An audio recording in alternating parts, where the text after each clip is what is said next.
What's up? My name is Kay, and today I'm going to be making my jackfruit and crema enchiladas.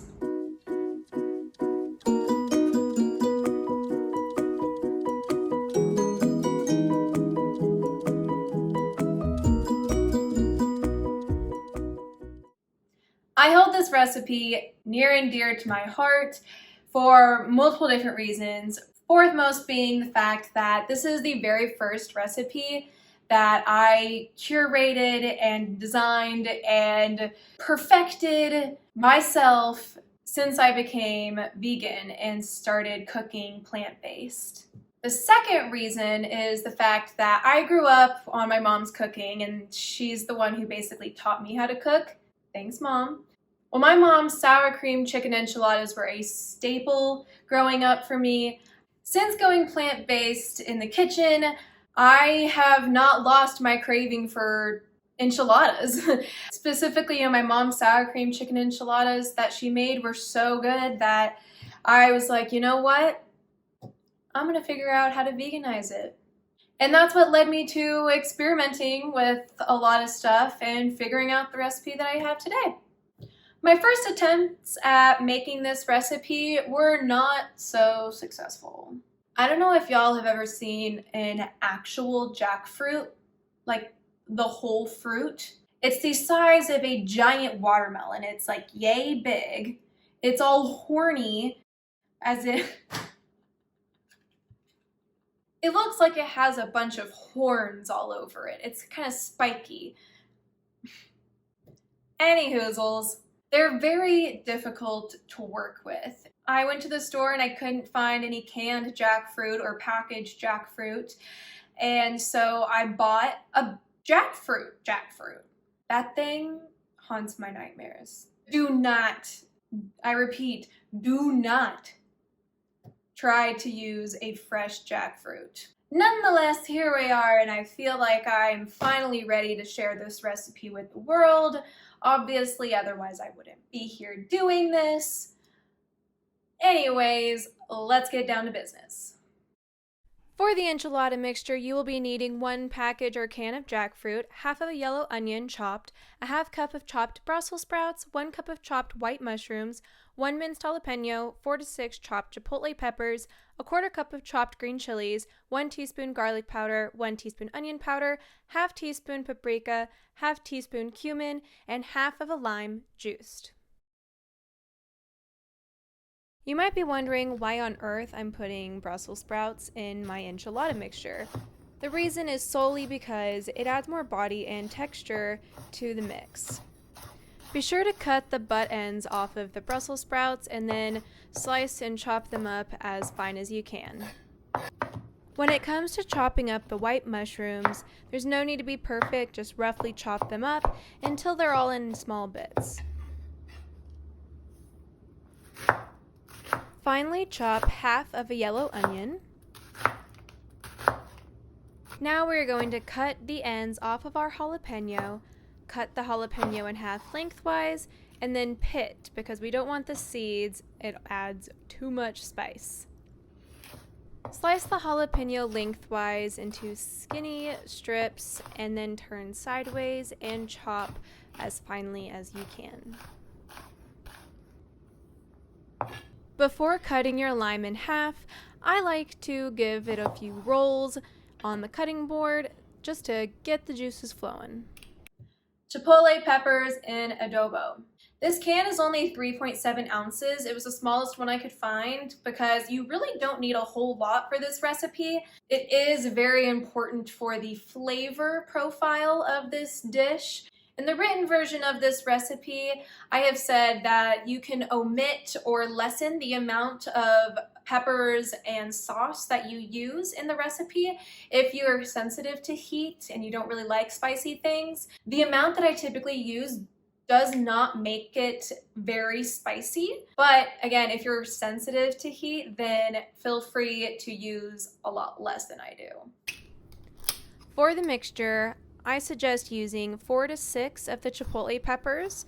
Chop them up nice and good so that way they're all in small pieces.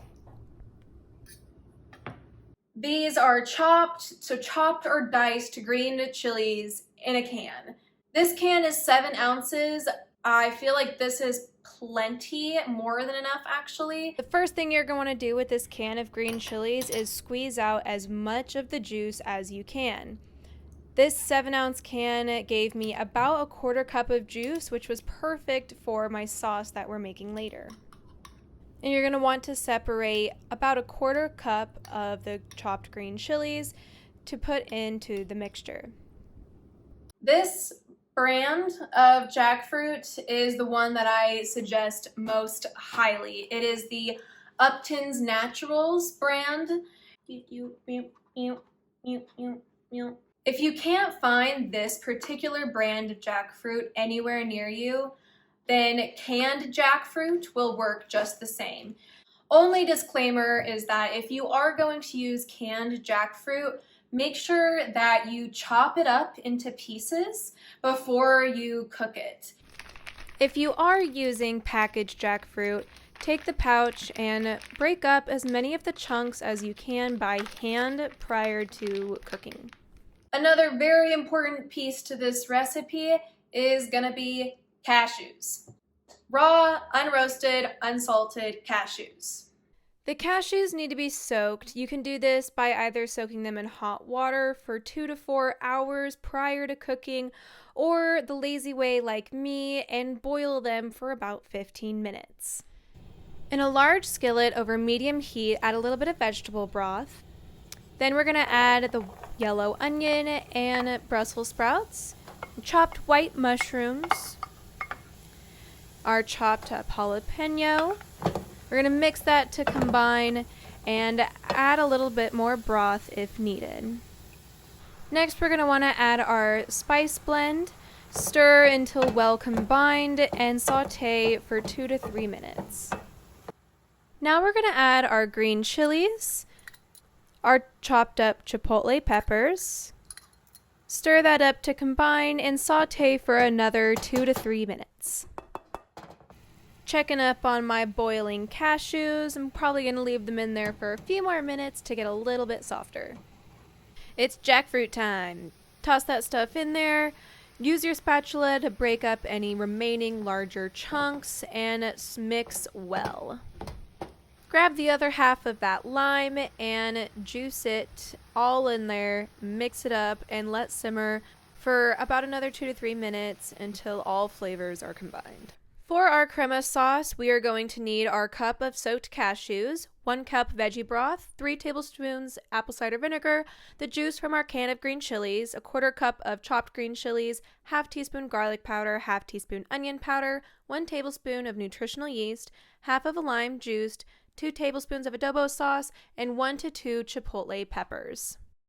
To make our white crema sauce, add the cashews, the apple cider vinegar, vegetable broth, juice from the green chilies themselves, the nutritional yeast, onion powder, and garlic powder, the juice from the lime, and then blend until smooth. Should come out looking something like this. Give her a taste. Now a really important step, we are going to divide out about 3/4 cups of the white crema sauce that we just made to add in our adobo sauce and chipotle pepper to make an adobo crema sauce. Once smooth, it should come out to this lovely orange color. Give her a taste. It's time to assemble. Grab a few spoonfuls of the white crema sauce and spread it out evenly over the bottom of a 9x12 baking dish. Microwave your white corn tortillas 3 at a time in 30-second intervals laid on top of a folded kitchen towel. Spread a spoonful of the adobo crema sauce over the center of the tortilla. Then grab a few good spoonfuls of the jackfruit mixture and place in the center. Next, we are going to use our thumbs to fold, tuck, and then roll up our enchilada, and then place that down closely next to each other. Pack the enchiladas in tight until you either run out of mix or space in your baking dish. And then we're going to take our white crema sauce and spread it all over these bad boys. Get every last drop that you can, and then use the back of a spoon to spread it out over the top of the enchiladas, making sure to cover any revealing bits of tortilla so they don't burn in the oven. Take the remaining adobo crema that we made and drizzle that over the top of the enchiladas until it looks something like this. Now we toss them in the oven for 15 minutes uncovered at 350 degrees Fahrenheit. While they are baking, feel free to chop up some fresh cilantro to garnish. And there you have it. These enchiladas are so creamy and savory. They make a great comfort food meal. I like to serve them with some sliced avocado and pickled jalapenos and garnish it with that fresh cilantro. And of course, rice and beans on the side. I'm about to stuff my face because I'm starving. I always have fun making this meal. I hope that you guys try it out and enjoy it just as much as I do. Subscribe to my channel and to my blog, www.kaylynwester.com. Follow me on Instagram at kaylynwester, KAELYNWESTER. Any hoozles. See you next time.